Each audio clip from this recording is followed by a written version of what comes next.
الملابس لها وظيفة تتعلق بالجو. الملابس ليس لها وظيفة أخلاقية.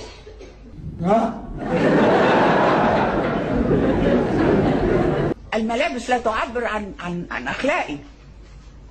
في إفريقيا والدنيا حر خالص، الرجال والنساء عريانين ومحدش بيقول له أنت عريان ليه؟ لأن الحر فكلهم عريانين. ولما كل الناس تبقى عريانة ما فيش عيب. اللي بتقول عليه الست ده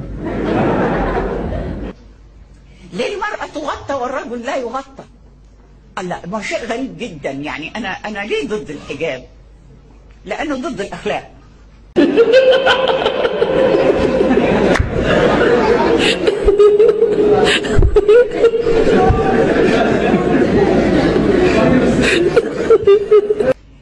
وبعدين المرأة لماذا تتحجب؟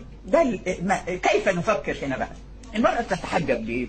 يقول لك عشان الرجل عينه شهوانية فيبص لها فتفسد الأخلاق. طب ما الرجل اللي عينه شهوانية ده اللي يحجب. طب حد فيكم كلمها بقى، بلاش انا اكلمها.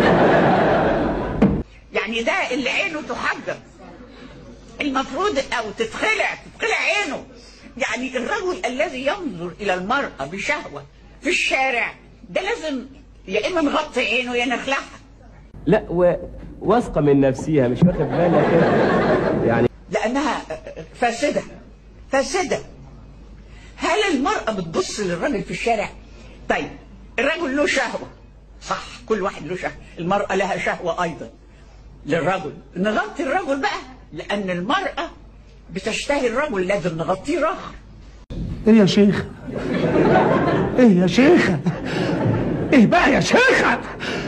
ربنا يهد المفتري يا شيخ. ولذلك انا دائما اقول الابداع هو القدرة على رؤية التناقضات. هو ده